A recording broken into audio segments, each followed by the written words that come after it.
Hai semua, nama saya Jonas Leong. Saya adalah investor saham, forex, dan juga kripto. Channel ini banyak membahas tentang berita terkini, edukasi finansial, investasi, dan lainnya. Jangan lupa subscribe channel ini kalau kamu suka dengan konten yang serupa. Follow juga sosial media lainnya yang saya taruh di kolom deskripsi. Di sana kalian akan mendapatkan konten yang berbeda. Saya juga punya Telegram channel yang isinya berfokus kepada trading dan juga investasi. Itu Telegramnya gratis.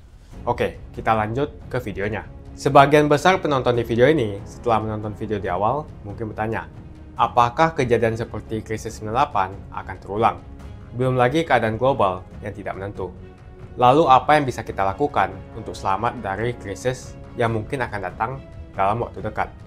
Jawabannya adalah investasi. Kebanyakan dari kalian yang nonton, kalau investasi pikirannya pasti hanya properti. Akan tetapi ketika terjadi krisis 98, apa yang terjadi dengan rupiah ketika hyperinflasi? Dan juga apa yang terjadi dengan harga properti?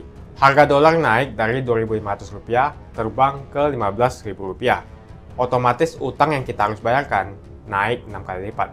Banyak sekali bisnis yang bangkrut. Kebakaran terjadi di mana-mana. Hingga rumah pun bagaikan tidak ada harganya. Mau dijual pun tidak ada yang mau beli. Saya tidak mengatakan ini akan terjadi lagi. Tapi kemungkinan terjadi seperti Mei 98 tetaplah ada. Negara gede seperti Argentina, Venezuela, dan Turki baru-baru saja mengalami hyperinflasi. Apalagi setiap hari ketemu ada saja konten yang berbau sara kepada orang Tionghoa yang ada di Indonesia. Entah itu di Instagram, ataupun di YouTube, ataupun sosial media lainnya. Kita bisa melihat di tahun 2017, saat Pilgub Jakarta, hampir terjadi kerusuhan seperti tahun 98. Karena Ahok dituduh menodai agama. Ahok pun harus dipenjara untuk menenangkan masyarakat yang dengan gampangnya dihasut untuk membenci Tionghoa dan tidak memilih pemimpin yang beda agama. Pada akhirnya, Anies jadi gubernur dengan bantuan ormas terlarang seperti FPI. Dan sampai saat ini, dia dijuluki sebagai bapak politik identitas. Kejadian itu pun berlanjut hingga saat ini.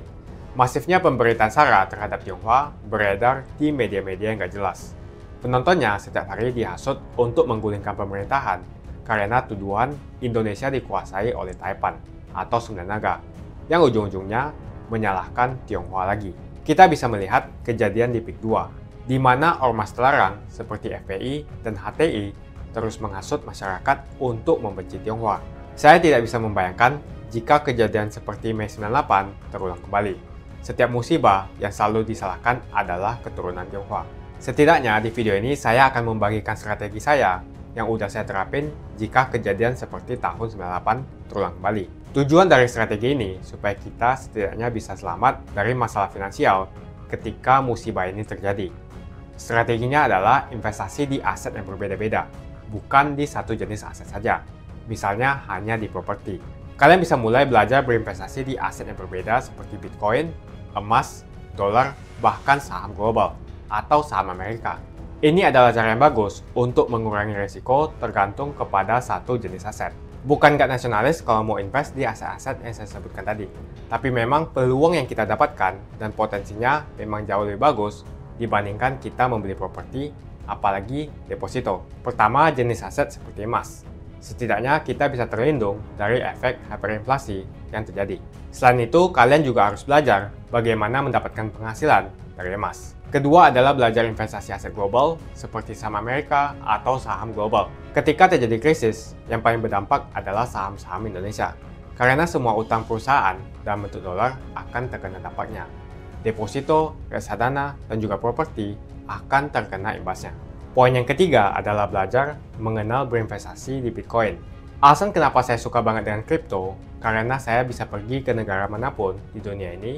Misalnya saya pergi ke Singapura, saya tinggal jual saja kripto saya di negara itu. Saya menganggap Bitcoin itu sebagai aset properti digital yang bisa saya bawa kemanapun dan jual kapanpun secara instan.